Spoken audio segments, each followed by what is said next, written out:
po nagbanding ng mga kaibigan ko, kakauwi lang po kasi. Then napagtripan po kami ng mga tambay. Tumulog po ako sa may barangay Pasong Tamo para humingi po ng responde para makuha lang po sana yung motor. Imbis po na tulungan kami ay tinaboy pa po. Sino nagtaboy sa'yo? Yung barangay Pasong Tamo po. Sir, sa totoo lang, sir, hindi nakarating sa akin yung reklamo ngayon. Lumapit po kasi kami dyan para magpa-responde sa barangay nyo po. Tapos po, tinaboy po ako palayo. Nakita ko po sila natutulog. May mga video rin po ako dito. Nabulabog sila dahil tulog na sila, kaya ayaw mag-responde. Opo. Anong ginawa ng pulis sa'yo? Sinampal po, pinasuot po ng kulay orange na damit. Corporal, totoo bang pinasuot niya ng orange t-shirt? Yes, sir. Yes, sir. Bakit mo pinasuot ng orange t-shirt? Bakit? Detainee ba siya? Ba't mo pinasusuot niya ng t-shirt? Pinaglalaruan niyo ba yung bata? Sir, lasing na lasing po yan. May karapatan ka bang pasuotin? Ang ginawa mo, dinetain mo na lang siguro para mahimasmasan. Corporal, makinig ka, umayos ka. Kapag hindi, patatawag kita sa harap mismo ng NCRPO. Rerespetuhin ko ang uniforme mo at ang rangko mo, pero nakasuot ng uniforme at rangko, hindi ko nare-respeto sa kapalpakan ng kilos mo. Umayos ka. Kaya po ako lumapit sa Bitag dahil po ng July 1 po, 11 PM, napagtripan po kami nang wala po kaming ginagawa. So nangyari, naiwan po yung namin, yung motor doon kasi ayaw po mag-start. So lumapit po ako sa barangay Pasong Tamo para humingi ng tulong, assist para makuha yung motor. Tapos yung nangyari po, tinaboy po ako palayo, imbis na tulungan po ako. So ngayon po, doon pa lang sa loob pa lang, tinataboy na ako. Ang sa sobrang kulit ko na ayaw ako umalis, sinasaktan na po ako doon.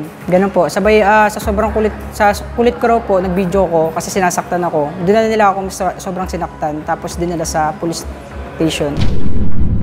Tundok po ako, tinutulak po ako. Nai-video naman po ako nakuha, tsaka napakaraming itis na nakakita. Lumapit po kami sa barangay, imbis na tulungan po kami, initsupera po kami. Pagkatapos po nangyari, doon po sa labas ng barangay, kasi whole court po siya, then yung barangay nila nasa loob ng court. Walang nakakita na tao, pero may isang taong nakita nagtapon ng basura. Sa pilitan po nila ako binitbit sa may sasakyan, kahit nagabi, sinasaktan nila ako papunta doon sa may police station. So hanggang doon sa police station po, binubugbog pa rin ako. Sir Ben, sana matulungan niyo po ako sa ustisya na nangyari sa akin, hindi ko naman dapat na naranasan. Salamat po. Investigate, get all the facts, and then tell me exactly what's going on. Okay, you got it? See what we can do and call those kung sino man yung mga yan. Okay, you got it? Kasama natin ngayon live sa studio. Sino si Antonio? Okay. Sino naman si James? Tanong ko sa inyo, bakit kayo nandito ng dalawa? Ano bang problema at matutulong ko sa inyo? Kasi po, yung araw po ng July 1, kami po nagbanding ng mga kaibigan ko. Kakauwi lang po kasi. Alright. Nagbanding po kami, 4 po kami. Then napagtripan po kami ng mga tambay. Okay. Pinalis po kami, naiwan po yung motor kasi ayaw po mag-start. Tumulog po ako sa may barangay Pasong Tamo para humingi po ng responde para makuha lang po sana yung motor. Ang motor mo na iwan mo doon sa bahay ng kaibigan mo? Motor niya po, pero ay po yung ginamit namin papunta doon. Alright, so ano nangyari? Tapos imbis po na tulungan kami ay tinaboy pa po. Sino nagtaboy sa'yo? Yung barangay Pasong Tamo po. Parang mahirap paniwalaan ng barangay na dapat responde tapos tinaboy ka. Totoo ba to? Totoo po. Sigurado ka. Naiwan yung motor, lumapit ka sa barangay. Pagdating sa barangay, pinagtripan kayo ng barangay. Opo, nanakit po. Kasi sabi po kasi... Sandali. Pinagtripan kayo ng barangay? Hindi po, nanakit po. Paano kayo sinaktan? Unang tanong po kasi sa akin, humingi po ako ng responde para makuha yung motor. Unang tanong po sa akin kung taga-saan daw po ako. Okay. Sabi ko po, taga Barangay Olbalara po. Okay. Sabi sa akin, ba't ikaw humingi ng tulong dun sa barangay nyo? Sabi ko, sir, dito po kasi nangyari yung kaguluhan sa likod ng barangay nyo mismo. Ayaw po talaga na mag-responde, so masama po yung loob ko, umiyak na po ako doon. Umiyak ka rin sa loob? Nagtutulakan po ako. Palayo po, may nakakita po. Umiyak ko sa loob? May nakakita po, tsaka nabidyoan ko po. Tapos doon na po sila, yung nakita po nila nagbibideo ako, doon po sila namilit na sa pilitan po ako pinasok. Tapos ang ginawa, nagbideo ka? Opo. Yan ba yung mga video sa labas? May mga video, tinataboy ka kasi nagbibideo ka sa barangay? Opo, doon na po sa sinasaktan na po. Sinasaktan ka, okay.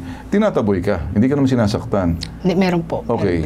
Saan ka sinaktan? Sa loob, sa labas? Sir, bukod po dyan, may video po na sinasaktan po ako sa may CCTV po. Okay. Okay, parang lumalabas, nakikipag-away ka na parang inuudyok mo silang magalit kasi sa video nakikita ko. Apo. Kasi wala tayong video rito na nakikita na sinasaktan ka nila. Eh, parang inaawat ka ata, parang pinaalis ka dahil binibidyohan mo sila. Pero ang sinasabi mo, kaya ka nag-video sa sobrang inis, hihingi ka ng responde para makuha ang motor, sa halip na responde, tinataboy ka. Opo. Wala ka kayong ginawang bagay na medyo kinainis ng barangay? Wala po. Kasi naabutan ko po kasi sila natutulog lang kayo. Eh, nagulat nga rin po Anong ako. oras tong pumunta ka?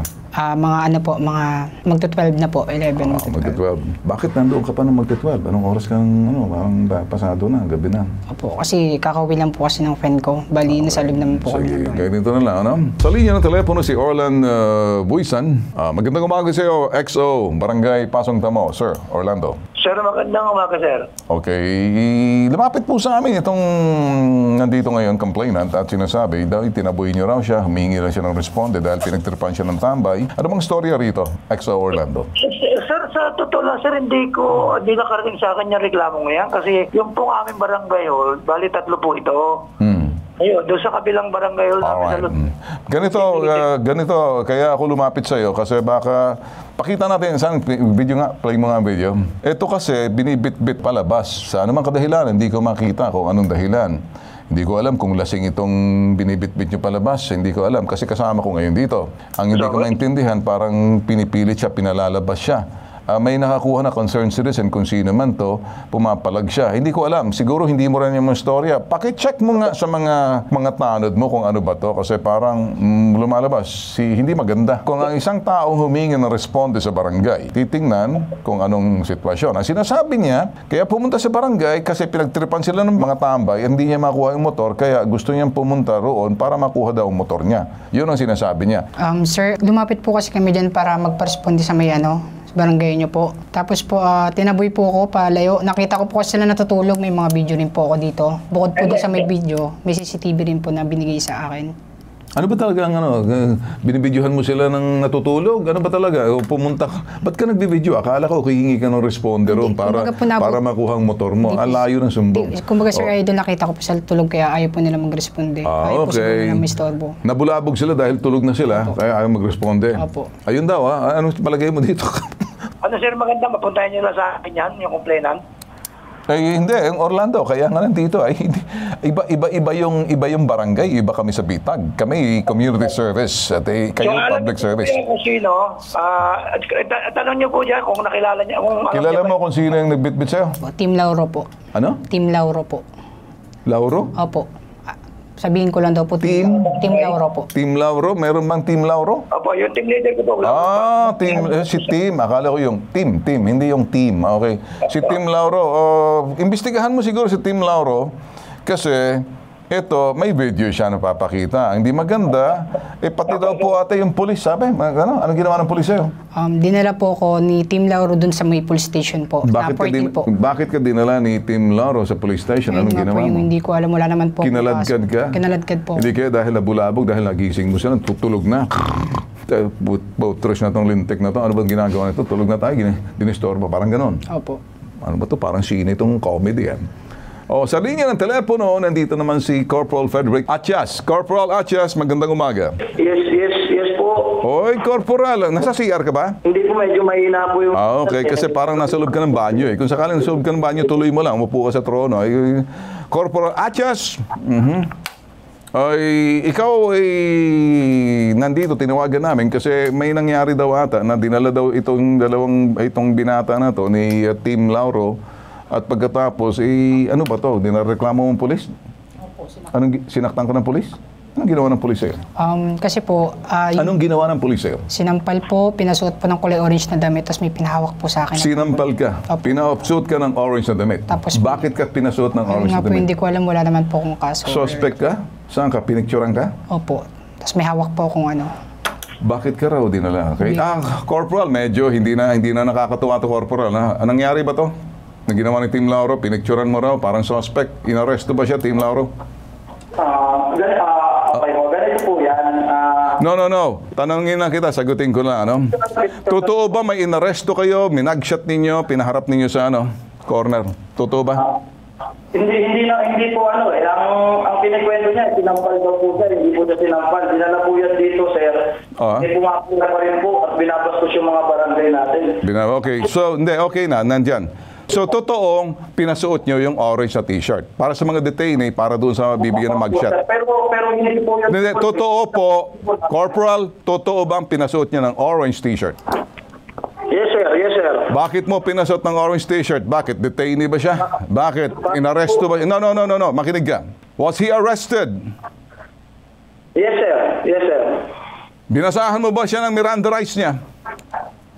Binasahan mo ba siya ng Miranda rights? Inaaresto ka namin? Hindi, sagutin mo lang ako. Binasahan mo ba siya ng Miranda rights niya? Did you arrest him? Or was he arrested? Who arrested him? Sir, the arresting officer, sir, is the barangay, sir. Pero hindi po pinicturan. Ay, ganito muna, Corporal. No? Umayos ka. Makinig ka. Opo. Baka hindi mo naintindihan. Nakikinig sa atin si NCRPO, umayos ka ng sagot. Naintindihan mo ako? Okay po. Kundi ka ba naman pulpul, hindi ko man pala arresting officer, ang barangay, dinala sa'yo, humihingi ng responde yung bata para makuha motor, nabulabog niya raw sa tulog. Itong mga barangay, sandali, listen carefully and just shut your mouth. Okay po, sige po. Okay? Nabubwisit ako yung word pinasuot mo ng orange t-shirt. Yung pinasuot ng orange t-shirt. Makinig ka! Listen! Ang taong pasusuotin mo sa loob ng presinto ng orange t-shirt, he was arrested and there's a warrant of arrest. If fingerprint mo siya, patatayuin mo siya doon sa level niya, kabisado ko yan. Tama? Yes, sir. Okay. Ba't mo pinasusuot niyo ng t-shirt? Pinaglalaruan niyo ba yung bata? No, sir. No po. Okay. Why did you try to make him wear a t-shirt? Ng detainee t-shirt, orange t-shirt. Ng barangay. No. Orange t-shirt. No. Shut up. Totoo bang pinasuot mo ng orange t-shirt to? Sir, lasing na lasing po yan. So, sabihin na natin lasing. May karapatan ka bang pasutin? Ang ginawa mo, dinetain mo na lang siguro para mahimasmasan, pero wala kang karapatan, picturean siya. Drunk driving? DUI? Sir, correct lang. Corporal, makinig ka. Umayos ka. Kapag hindi, patatawag kita sa harap mismo ng NCRPO. Okay po. Or kung gusto mo, papatawag kita sa harap mismo ni District Director para lecturean kita kung anong tama, umayos ka. Rerespetuhin ko ang uniforme mo at ang rangko mo, pero nakasuot ng uniforme at rangko, hindi ko nare-respeto sa kapalpakan ng kilos mo, umayos ka. Naintindihan mo? Okay po. Ang ginawa mo'y kapalpakan, magtutuos tayo, iimbitahan kita sa district director mo, pati yung kapitan mo dyan sa presinto, mukhang isa ka pa rin sa honghang din eh. Nakabubuisit ako. Ba't na ito pinaglaruan ninyo? Hindi nyo inaresto, pinasuot mo ng orange t-shirt. You attempted to have him wear an orange t-shirt. What's that? Making fun of him? Mali yan. Pati yung Team Lauren na yon, malilintikan sa akin. Ikaw, Exo, Orlando, nandiyan ka ba? Nakikinig ka ba ngayon or nanginginig ka? Nakikinig ka o nanginginig ka? Hindi po, nakikinig lang. Huwag ka manginig kasi manginig ka ngayon. Unahan mo na ako Team Lauro, hindi natatapos dito. Mag-iimbestiga kami ng full investigation, abuse of authority. Ibang usapan to. Hindi magugustuhan to ni Banjo, kaibigan ko. Okay po. Alright? Hindi rin magugustuhan to ng inyong barangay chairman dyan. Anak yan ni Banjo. Hindi sila gagawa ng tama. Kayo lang kapalpakan dito. Ayusin mo to. May part 2 to. Hindi tayo natatapos dito. At ikaw naman, Corporal Echas, makinig ka. Kung ikay nasa banyo, ituloy mo na. Kasi ma-echas ka talaga pag sa harap nitong district director mo. At hindi lang dyan. Pati doon sa kay NCRPO Chief, mabubwisit sa inyo. Part 2, may kasunod to. Ito po nag-iisang pampansang sumbungan. Tigre po kami pagdating po doon sa mga kataduhang kalokohan ng ilan dyan. Lalo-lalo na public servant ka, hindi namin mapapatawad yung ganong klaseng gawain. Ako po si Ben, si Tigre, si Bitag. Iba po kami, tulong at serbisyo. May tatak. Lalabas mong pagka-tigre sa tama. Ilalaban namin, di namin iiwan.